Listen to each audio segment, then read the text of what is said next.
नमस्कार दोस्तों, स्वागत है आपका एक बार फिर से। बहुत बहुत स्वागत करता हूं दोस्तों। मैं ओम जायसवाल आपके अपने YouTube channel study in Hindi पे, जहां पे दोस्तों अगर आप एनटीपीसी के लिए पढ़ रहे हैं तो जीके जीएस को मैं एकदम कंप्लीट पैटर्न के हिसाब से रिवीजन करा रहा हूं। जी हाँ, जो हमारी 40 नंबर की क्लास है आप इस पर्टिकुलर सेशन से कवर कर रहे हैं और आज हमारा 43वां सेशन रह रहा है। मतलब इसके पहले हमने 42 सेशन ले लिए हैं। देखिए, मैं आपको बोलूंगा कि जितने भी मैंने यहाँ पे सेशन लिए हैं 42 के 42 आपके लिए इंपॉर्टेंट है। तो पहले आप इसके जो भी नए होंगे इसके पहले के सभी सेशन को देखिएगा, क्योंकि मैं आपको उस प्रश्नों के साथ बहुत ज़्यादा रिवीजन भी कराता हूँ। ठीक है, तो आपके लिए 42 सेशन का प्लेलिस्ट मैंने बना दिया है। बहुत लोग बोल रहे थे सर प्लेलिस्ट के लिए, तो प्लेलिस्ट आपको बना दिया गया है। आप एक साथ कभी भी आपको दिन में समय मिले इसे खोल के रिवीजन कीजिएगा, क्योंकि मैं रिवीजन पे ज़्यादा इंपॉर्टेंस देता हूं कि ज़्यादा ज़्यादा जब तक हम 2-4 बार डिस्कस नहीं करेंगे प्रश्न आपको याद नहीं होगा। तो आज के पूरे सेशन को जरूर देखिएगा। और दोस्तों, वीडियो को आप सभी लोग लाइक क्यों नहीं करते हैं?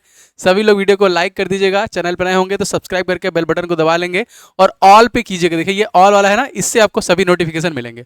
और क्लास का पीडीएफ आपको ऐप पे हमारे मिल जाता है। इसके पहले के 42 पार्ट का अवेलेबल हो चुका है। लास्ट सेशन मैंने आपसे पूछा था तो अपडेट हो चुका है, मैं दे चुका हूं 2-3 ऐप खोल के। 42 सेशन तक इसके पहले आपको मिल जाएंगे। ठीक है, और जो हमारा ऐप है उसका लिंक आपको हमारे प्रोफाइल पे भी मिल जाएगा, या फिर study in Hindi official play store पे सर्च करके डाउनलोड कर सकते हैं। और हमारे ऐप में आपको अब डेली टेस्ट मिल रहा था। जैसे देखिए, डेली आपका फ्री टेस्ट है। इसमें एक प्रॉब्लम थी कि जिस दिन मैं क्लास लेता था उसी दिन आपको टेस्ट मिलता था ना। जैसे देखिए 3 है नवंबर, इसके नीचे 7 नवंबर का भी आपको दिखेगा। अब डेली शेड्यूल होगा, जैसे 7 नवंबर, 8 नवंबर, 9 नवंबर, 10 नवंबर, ऐसे पूरे नवंबर भर का आपको शेड्यूल मिलेगा, डेट रहेगा। तो सुबह 11 बजे डेली आपके लिए टेस्ट ओपन हो जाएगा और यहाँ अटेम्प्ट लिख के आ जाएगा, तो आप उस प्रश्न को लगा पाएंगे। एक नया अपडेट है आपके लिए, मैं लगातार काम कर रहा हूँ बैकएंड में, क्या आपके लिए अच्छा किया जाए। तो देखिए, फ्री टेस्ट वाले सेक्शन में आप आइएगा और इसे फ्री टेस्ट आप लगा सकते हैं। टेस्ट से अपने आप को चेक कर पाएंगे कि इस सेशन से आपको कितना याद हो रहा है। ठीक है, चलिए शुरू करते हैं। लास्ट तक देखिएगा। प्रश्न सबसे पहला, संविधान का प्रारूप दोस्तों किसने तैयार किया? बस प्रारूप की बात की जा रही है ना। तो यहाँ पे देखिए, संविधान का जो प्रारूप है जो है दोस्तों, क्योंकि पूरे तो देख लीजिए द ड्राफ्ट कमेटी ही पूरा इंपॉर्टेंट है आपके लिए, लेकिन प्रारूप दोस्तों किसने तैयार किया? दोस्तों ये सर वीएन राव के द्वारा दोस्तों तैयार किया गया। सी इज द राइट आंसर। आप ये मान के चलिए कि संविधान से आपके परीक्षा में 2 प्रश्न रहेंगे ही रहेंगे, जिसमें से दोस्तों सबसे पहला आपसे पूछा जा सकता है संविधान संशोधन। ठीक है, संविधान संशोधन। ठीक है, ड्राफ्ट कमेटी से आपका क्वेश्चन रहता ही है। इसके बाद दोस्तों आपसे जो प्रश्न बनता है वो है आपकी अनुसूचियां। ठीक है, और तीसरा दोस्तों जो प्रश्न आता है दोस्तों वो आपका आता है अनुच्छेद से। ठीक है, अनुच्छेद से। ये देखिए मोस्ट इंपॉर्टेंट है। इनसे प्रश्न, संशोधन, अनुसूचियां, अनुच्छेद से प्रश्न आपके रहते ही रहते हैं। कुछ बदलाव हैं जो प्रश्नों के साथ हम आपको यहाँ पे ही रिवीजन कराते हैं। अब जैसे हमारा जो ड्राफ्ट कमेटी है, जो मेंबर्स थे उसमें, वो आपके लिए इंपॉर्टेंट है। तो आप देखिए कि हमारे प्रारूप समिति के सदस्य दोस्तों वो कौन कौन से थे। इसे ट्रिक के साथ भी आप याद कर सकते हैं, जैसे अंबेडकर आए मित्र मुंशी कृष्णा के साथ खेत पर। जनरली एक तरीके से आपको गूगल वगैरह मिल जाता है, लेकिन एक बार देखिए कौन कौन थे। डॉक्टर भीमराव अंबेडकर, जिन्हें हम लोग फादर ऑफ कॉन्स्टिट्यूशन भी कहते हैं ना, संविधान के पिता के रूप में भी हम मानते हैं। NG Ayyangar, B L Mitra, K M Munshi, Krishnaswami Iyengar, Syed Mohammad Sadulla, DP Khetan.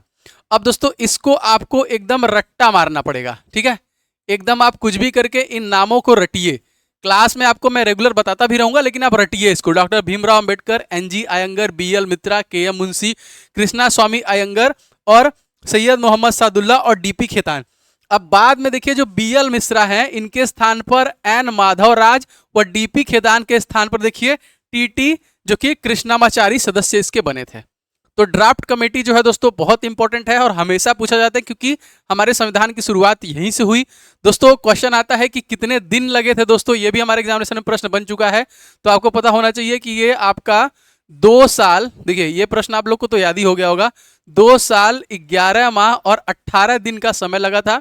एक प्रश्न पूछा जाता है दोस्तों कि कितने रुपए इसमें खर्च हुए थे, तो तकरीबन 64 लाख रुपए दोस्तों खर्च हुए थे। Most important. ठीक है, चलिए आगे हम डिस्कस करते रहेंगे, आगे बढ़ते हैं।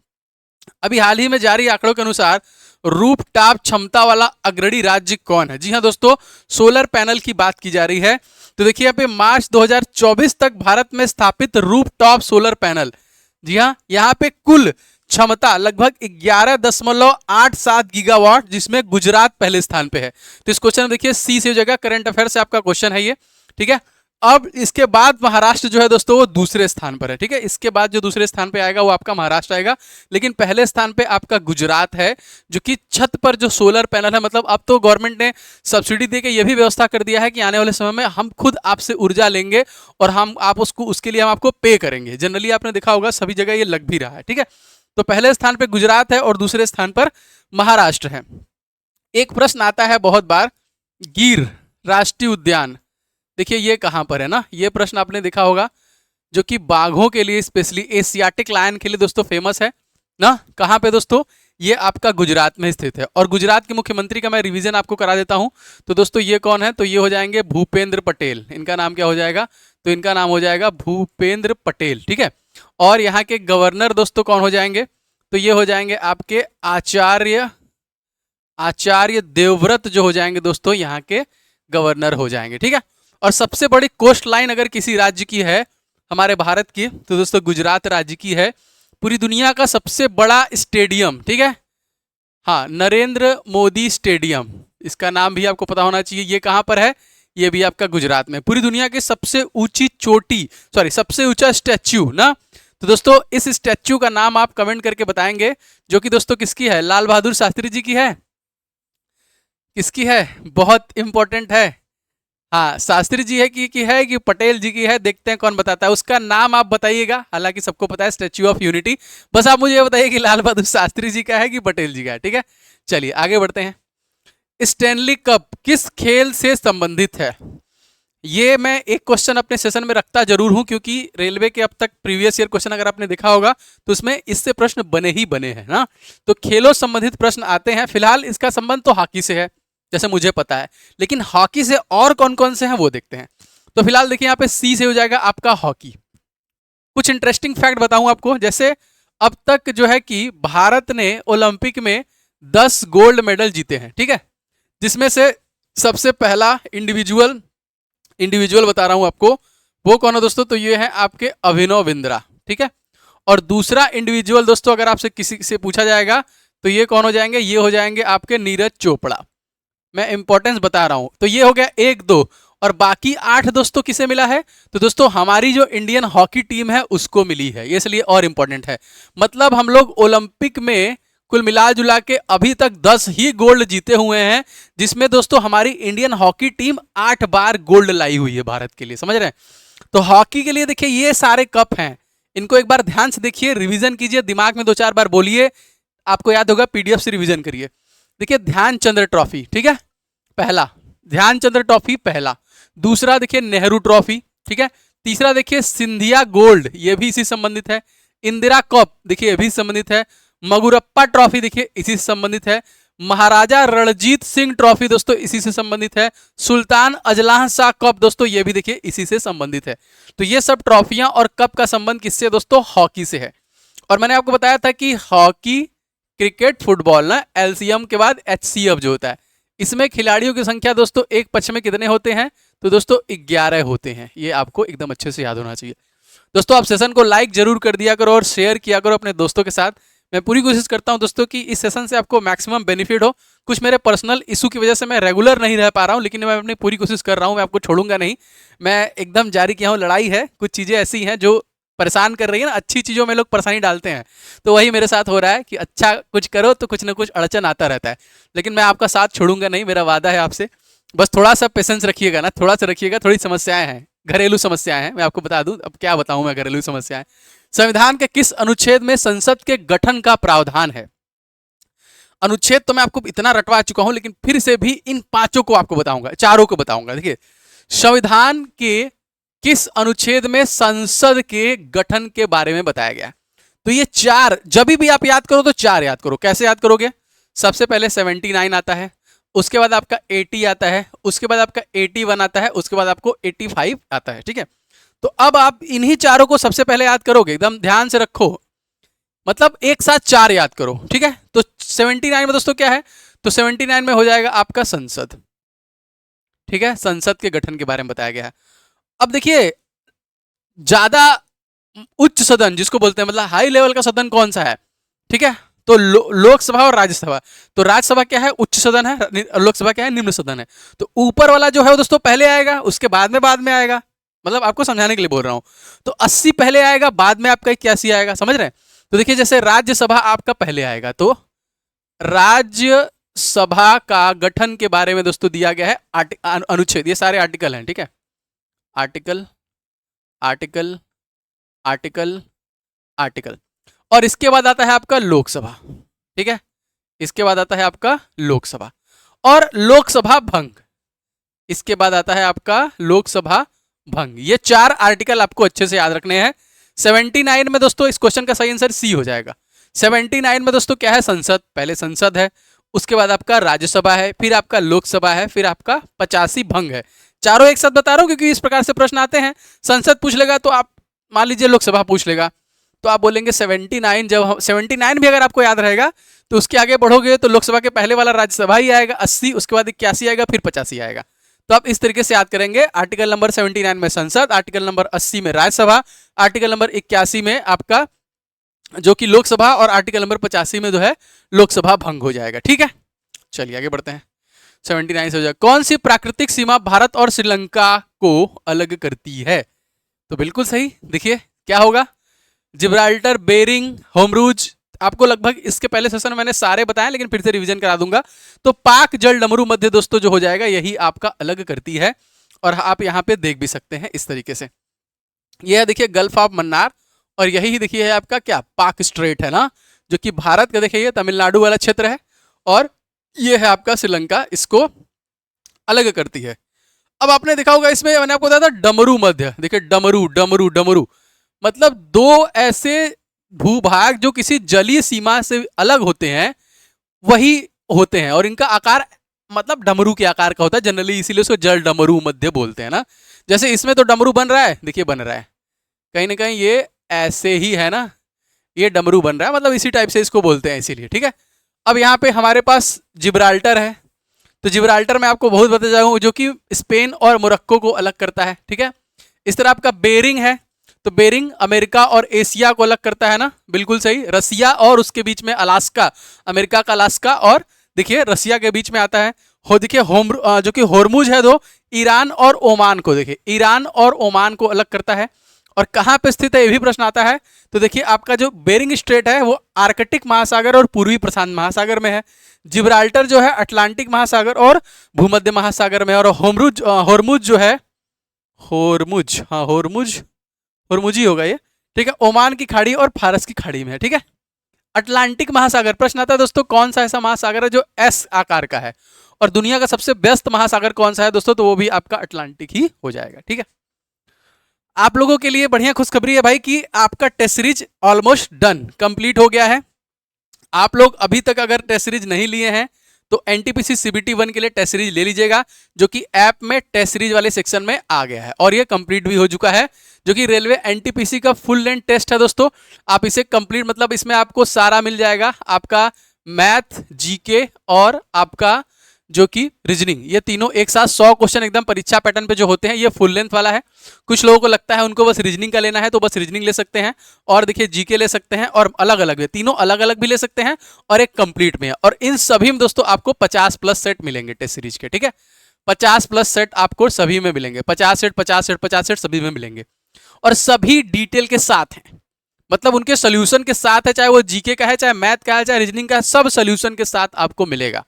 तो आप अभी से ले लोगे तो आने वाले 50 दिन तक अगर एक एक लगाओगे तो नवंबर बीता, दिसंबर बीता, जनवरी तक इसे आप कंप्लीट कर लोगे, समझ रहे हो। तो आप बस रिवीजन कर पाओगे, प्रैक्टिस कर पाओगे, ठीक है। तो लेके एकदम पूरा कंप्लीट रट जाओ, आपको आइडिया लग जाएगा कैसे कैसे है, एकदम परीक्षा पैटर्न पे इसे रेडी कराया गया है। चलिए आगे बढ़ते हैं।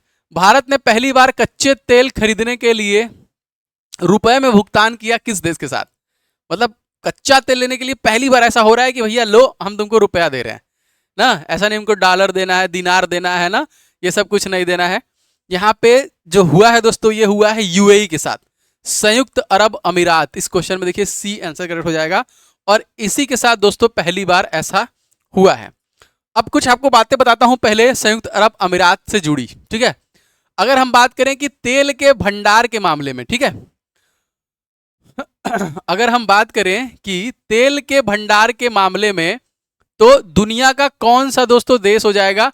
तो छठा देखिए सबसे बड़ा देश हो जाएगा, छठा सबसे बड़ा देश आपका हो जाएगा यूएई। ठीक है, छठा सबसे बड़ा देश हो जाएगा आपका यूएई। उसके बाद क्वेश्चन आता है कि बुर्ज खलीफा, ठीक है, जो बुर्ज खलीफा है, जो दुनिया का सबसे ऊंचा चोटी है, कह लीजिए सबसे दुनिया का सबसे ऊंचा इमारत है, सॉरी सबसे जो इमारत है वो कहाँ पे है? वो भी आपका यूएई है। और यूएई में देखिए सबसे ज्यादा भारतीय रहते हैं। और यूएई की मुद्रा हमसे पूछता है तो देखिए हो जाएगा आपका दिरहम। और दोस्तों इसका जो राष्ट्रीय खेल है दोस्तों ये क्या है?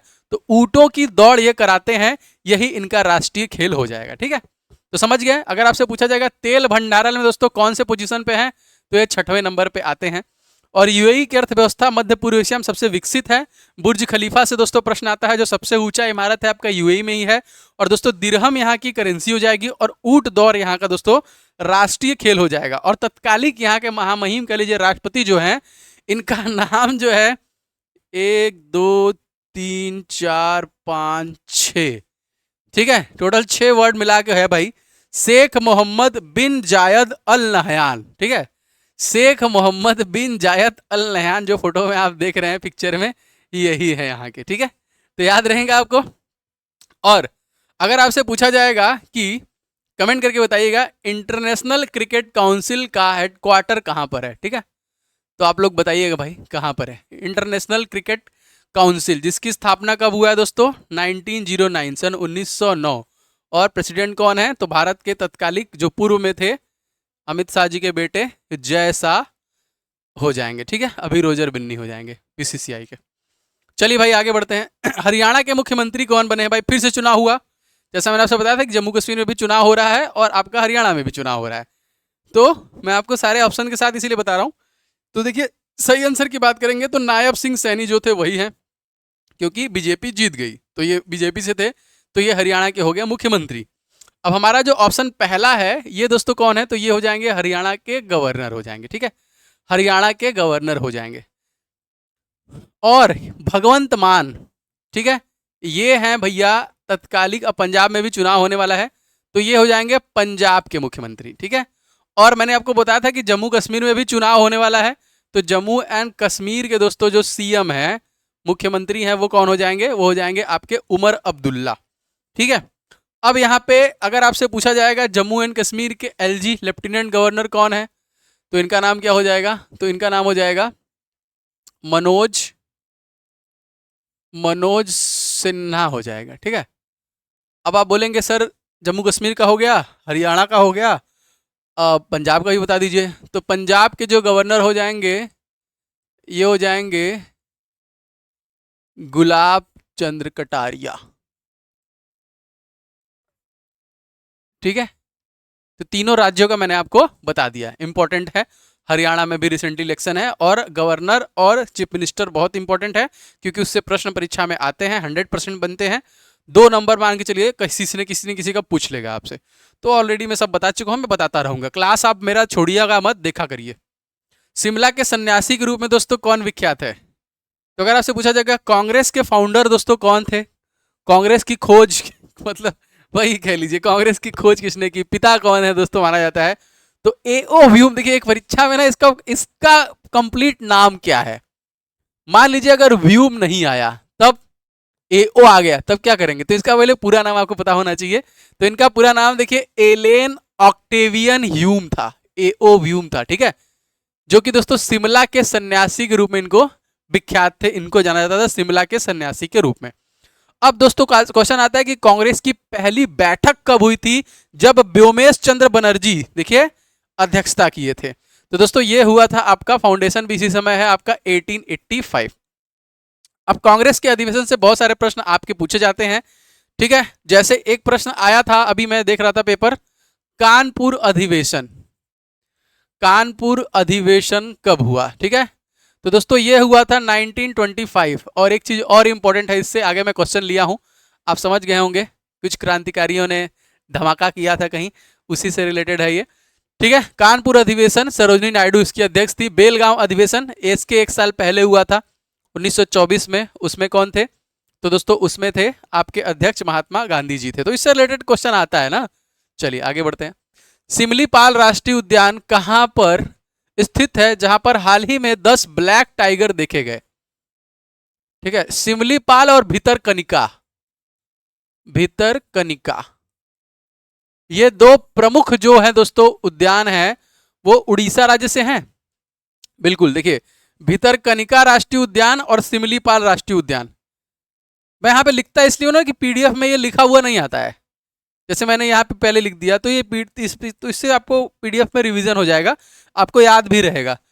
पता नहीं कोई टेक्निक होगा तो बताइएगा, मेरे को आइडिया नहीं है। जिससे मैं ये जो लिखता हूँ ना ये पीडीएफ बनाते समय ये मिट जाता है, तो पता नहीं इसका कोई जुगाड़ अगर मिल जाएगा तो लिखा लखाया भी आपको मिल जाएगा। कुछ लोगों का मैंने देखा है, चलिए मैं पता करूंगा इससे।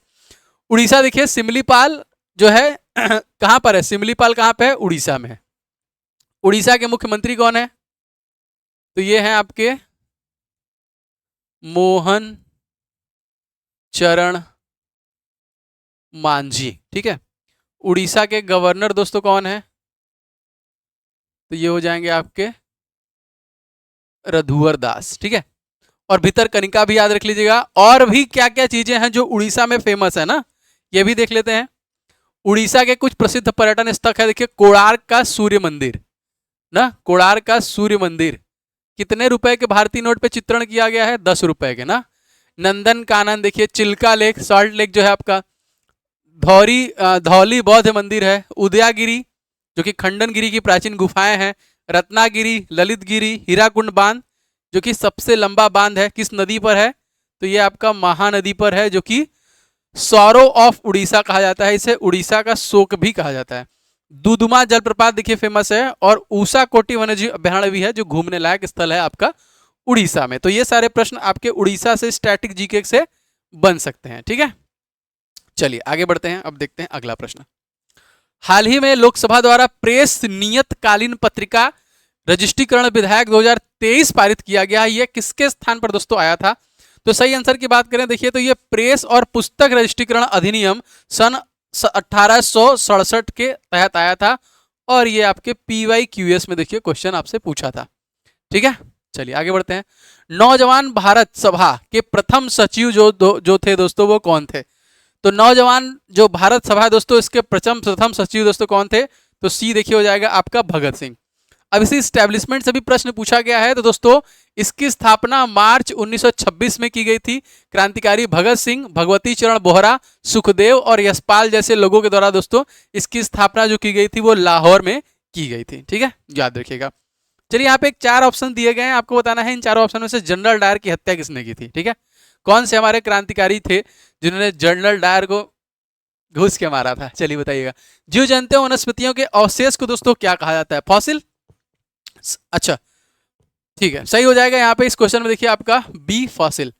एक प्रश्न आपके लिए है, सभी लोग बताइएगा, हम किसी भी जीवाश्म का समय काल कैसे पता करते हैं? जैसे मान लीजिए कोई पुराना, बहुत पुराना हमको वृक्ष मिल गया, ठीक है, कोई ऐसा चीज मिल गया, तो हम उसके साल का पता कैसे लगाएंगे कि कितना पुराना है? बहुत इंपॉर्टेंट है और बहुत बार आया, बहुत कॉमन क्वेश्चन है। तो देखते हैं कौन कौन कमेंट करता है, मैं सबके कमेंट लाइक करूंगा।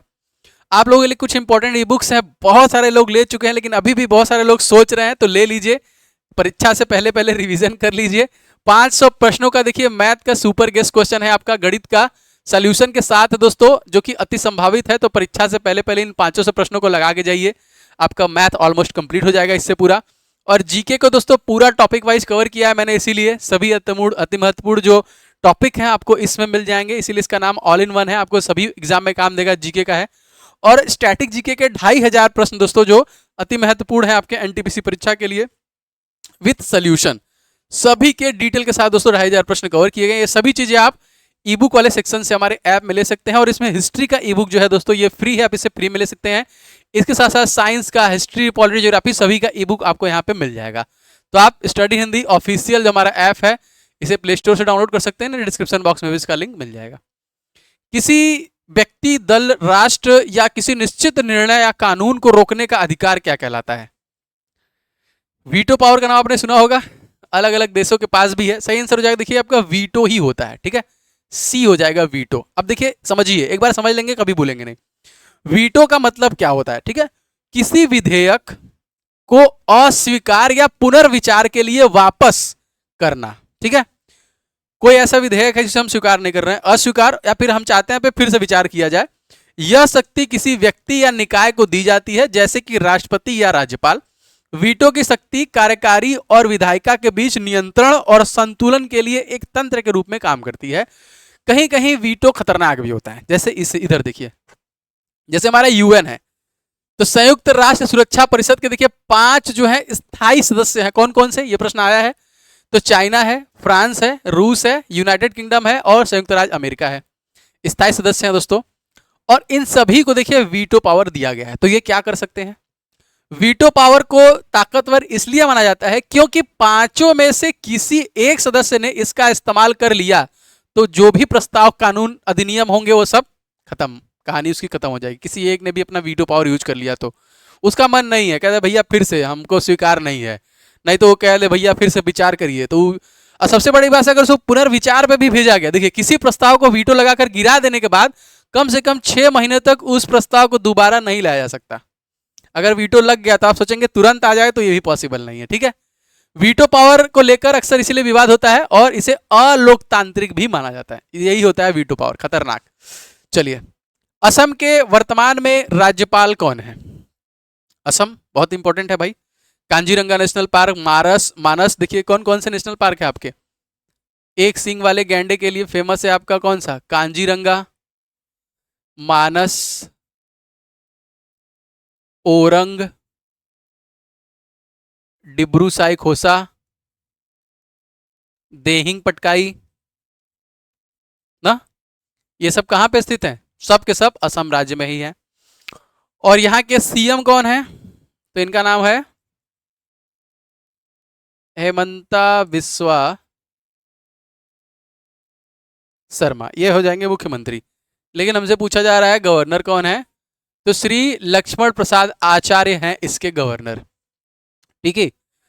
सीवी आनंद बोस पश्चिम बंगाल के हो जाएंगे। गुलाब चंद्र कटारिया दोस्तों कहाँ के हैं, तो ये हैं आपके पंजाब के, ठीक है। तो यहां पे देखिए सही आंसर हो जाएगा आपका लक्ष्मण प्रसाद आचार्य, असम का। पख्तूनिस्तान क्षेत्र किस देश में स्थित है ना। पख्तूनिया का नाम सुना आप लोगों ने, इतिहास कितने लोग पढ़ा है, सभी लोग भाई बढ़िया तरीके से रिवीजन करिए तभी मजा आएगा। फिलहाल सही आंसर हो जाएगा ये देखिए आपका अफगानिस्तान, एक करेक्ट हो जाएगा अफगानिस्तान। अफगानिस्तान हमारा पड़ोसी देश है, आपको पता होगा हमारी सीमा भी इससे लगती है, सबसे कम सीमा लगती है, जैसे बांग्लादेश का सबसे ज्यादा लगती है 4096 किलोमीटर की, नेपाल के साथ लगती है 1751 किलोमीटर की, पाकिस्तान के साथ लगती है 3323 किलोमीटर की, उसी तरह से जो कि अफगानिस्तान के साथ लगती है 106 किलोमीटर की, सबसे कम और सबसे अधिक बांग्लादेश साथ। और कौन कौन रह गया, म्यांमार रह गया,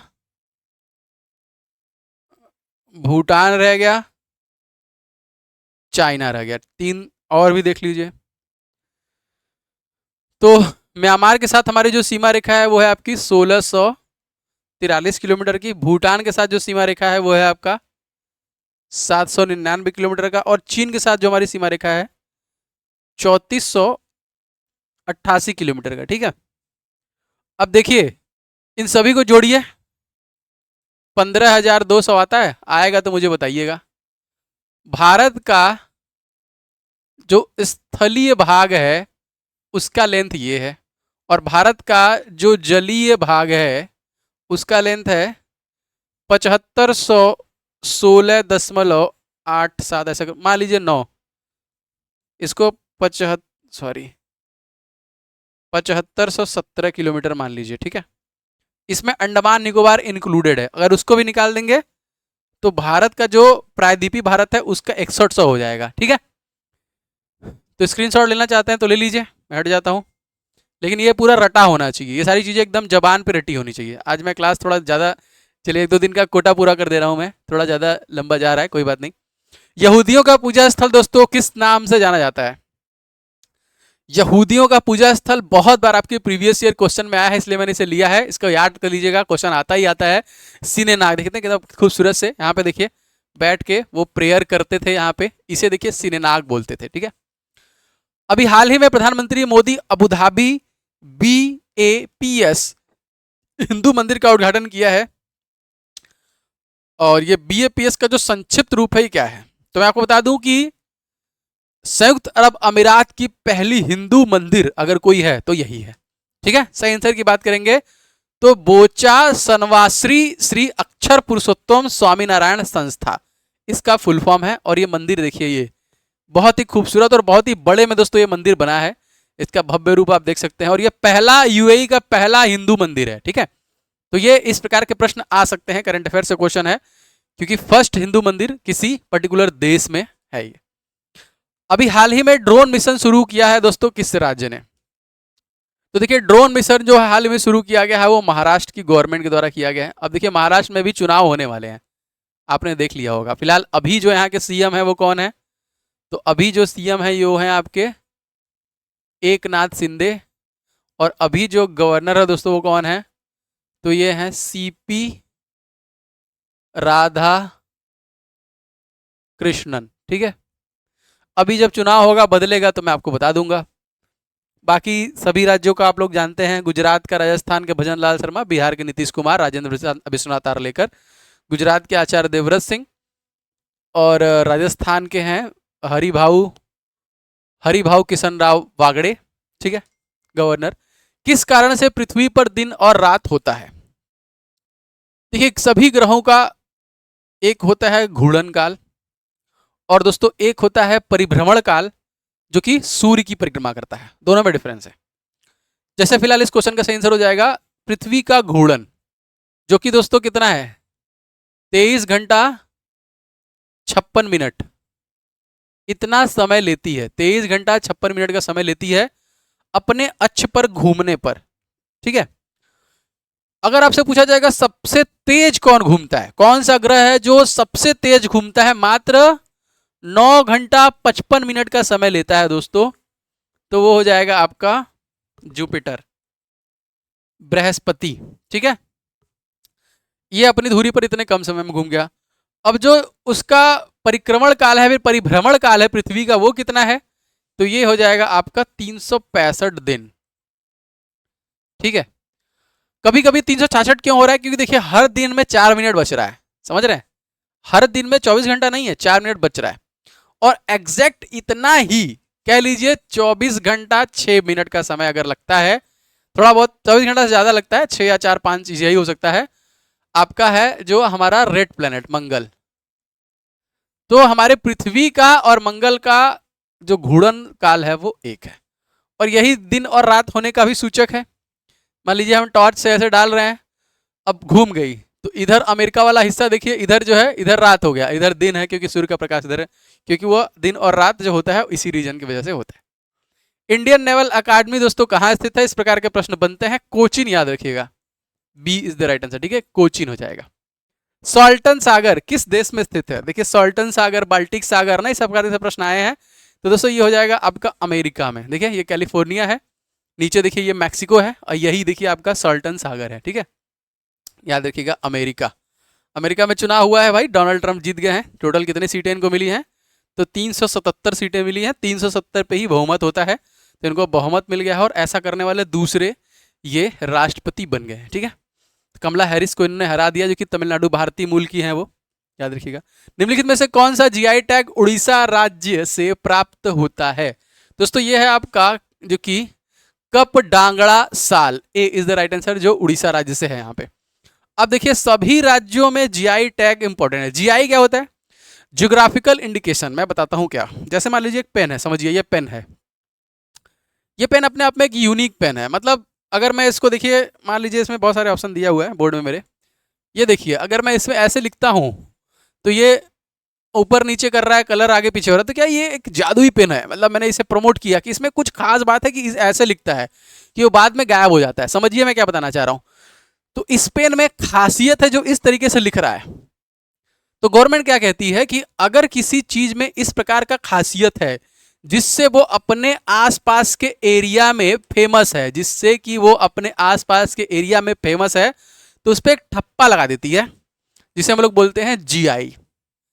जीआई बोले तो ज्योग्राफिकल इंडिकेशन, बोले तो भौगोलिक संकेतन, कि वह एक विशेष चीज अपने एरिया में फेमस है, तो जैसे ही उस पे जीआई टैग का ठप्पा लग गया, वो उस पूरे जिले, और जिले के बाद उस पर्टिकुलर स्टेट, और स्टेट के बाद पूरे राज्य में, पूरे भारत भर में फेमस हो जाए, इसीलिए दिया जाता है। जैसे मान लीजिए कड़कनाथ मुर्गा जो है, जो कि मध्य प्रदेश का है, वो काला है, उसका खून भी काला है, उसके मांस भी काले, उसके अंडे भी काले हैं, तो एक अपने आप में विशेषता है भाई, लेकिन ये मध्य प्रदेश झबुआ में ही मिलता है। तो इस तरीके से प्रश्न बनते हैं ना। और कितने वर्षों के लिए दोस्तों होता है, तो दोस्तों ये हो जाएगा आपका 10 वर्ष को। सबसे पहला किसे दिया गया, दार्जिलिंग की चाय को दोस्तों सबसे पहला दिया गया था। चलिए याद देखिएगा। भगवान महावीर नेशनल पार्क दोस्तों किस राज्य में अवस्थित है, तो दोस्तों ये है आपका गोवा राज्य में, ठीक है।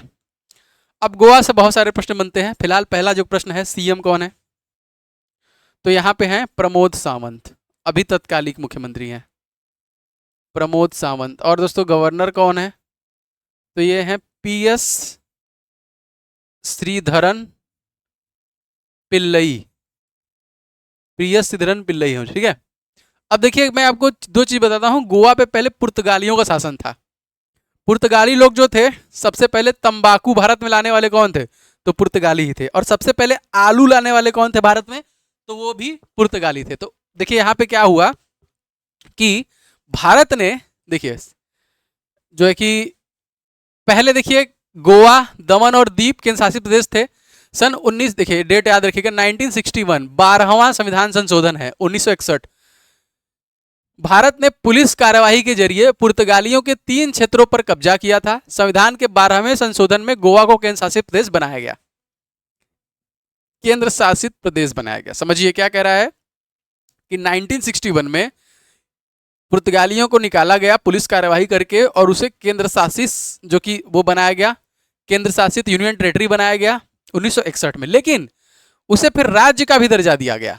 कब दिया गया, 30 मई सन 1987 को भारत का 25वां राज्य बनाया गया, ठीक है।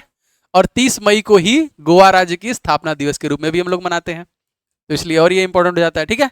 और सबसे छोटा राज्य है गोवा का, सबसे छोटा तट राज्य भी कह सकते हैं इसको। जनसंख्या के हिसाब से भारत का चौथा सबसे छोटा राज्य है। और यहाँ की भाषा बहुत बार पूछी जाती है दोस्तों, तो कोंकणी यहाँ की देखिए जो लैंग्वेज आएगी, कोंकणी। और राजधानी आपको पता है, आपने दृश्य मूवी देखी होगी तो पणजी आप लोग जानते होंगे। और यहाँ पे देखिए जो सबसे बड़ा क्रिश्चियन यात्रा स्थल है एशिया का, basilica of Jesus, basilica of Jesus, ठीक है, ये यहीं पे स्थित है, ठीक है, मोस्ट इंपॉर्टेंट। चलिए याद रखिए। सिग्मो फेस्टिवल कहाँ मनाया जाता है, तो ये भी गोवा मनाया जाता है। केंद्र सरकार ने विज्ञान ज्योति योजना को शुरू कब किया है, 2021 में इसका दूसरा चरण आया था, और सबसे पहला जो चरण आया था वो आया था 2019 में। ये क्या था दोस्तों, तो ये लड़कियों के लिए आया था ना। देखिए विज्ञान में लड़कियों और महिलाओं को अंतर्राष्ट्रीय दिवस के अवसर पर 11 फरवरी 2021 को इसका दूसरा चरण, जो कि ज्योति विज्ञान ज्योति कार्यक्रम का दूसरा चरण जो कि शुरू किया गया, जो कि लड़कियों की विज्ञान में लड़कियों की रुचि तथा जो कि STES अर्थात विज्ञान प्रौद्योगिकी इंजीनियरिंग और गणित विषयों के माध्यम से उनके करियर बनाने में मदद करने के लिए हेल्प करेगा। तो जो पहला चरण आया था वो अक्टूबर 2019 में आया था। लड़कियों को विज्ञान प्रौद्योगिकी इंजीनियरिंग मैथ में सपोर्ट करने के लिए गवर्नमेंट ने ये लाया था, उनका रुचि बढ़े। 1925 में घटित हुई निम्नलिखित में से कौन सी षड्यंत्र ट्रेन डकैती संबंधित है, यूपी गवर्नमेंट ने इसका नाम चेंज करके ट्रेन एक्शन कर दिया था। दोस्तों ये था काकोरी ट्रेन एक्शन, था। और दोस्तों इसका एग्जैक्ट डेट क्या है दोस्तों, तो ये है 1925, 9 अगस्त 1925 को दोस्तों घटा था ये। अब देखिए काकोरी ट्रेन जो डकैती है, काकोरी ट्रेन एक्शन है, भारतीय स्वतंत्रता संग्राम के क्रांतिकारी द्वारा ब्रिटिश राज के विरुद्ध भयंकर युद्ध छेड़ने की इच्छा से हथियार खरीदने के लिए ब्रिटिश सरकार का ही खजाना लूट लेने का एक ऐतिहासिक घटना थी, जिसे 9 अगस्त सन 1925 को मतलब किया गया था। इस ट्रेन डकैती ने जर्मनी के बने 4 माउजर पिस्तौल काम में लाए गए थे। तो आप लोग को इसके बारे में पहले ही बता चुका हूं। तो ये सेशन आपको कैसा लगा कमेंट करके जरूर बताइए। अच्छा लगा होगा तो लाइक एंड शेयर कीजिएगा। आपको आगे भी सेशन में देता रहूंगा। थोड़ा सा इशू वजह से मैं डेली क्लास नहीं ले पा रहा हूँ, लेकिन मैं पूरी कोशिश कर रहा हूँ, ये कंटिन्यू रहेगा, रुकेगा नहीं। बस आप प्रीवियस क्लासेस से रिवीजन करते रहिएगा, ठीक है। ये सारे ई बुक्स ले लीजिएगा, लेकर रिवीजन करते रहिए। अब तो आपको टेस्ट भी आ गया है, टेस्ट भी लगाइए भाई, टेस्ट ले लीजिए सभी लोग और लगाइए। आपको इसमें लगातार अपलोड किए 35-36 के आसपास अपलोड किए जा चुके हैं, 50 सभी में आपको सेट मिलेंगे, तो कम से कम एक सेट डेली बेसिस पे लगाइए। और इस पर्टिकुलर कोर्स से जुड़े नहीं हैं तो जुड़ जाइएगा। और ऐप डाउनलोड करने में कोई दिक्कत है तो 7307 नंबर पे कॉल कर लेंगे, मैसेज व्हाट्सअप कर देंगे तो आपको लिंक वगैरह मिल जाएगा। मिलेंगे नेक्स्ट वीडियो में। आपका दिन शुभ हो। जय हिंद।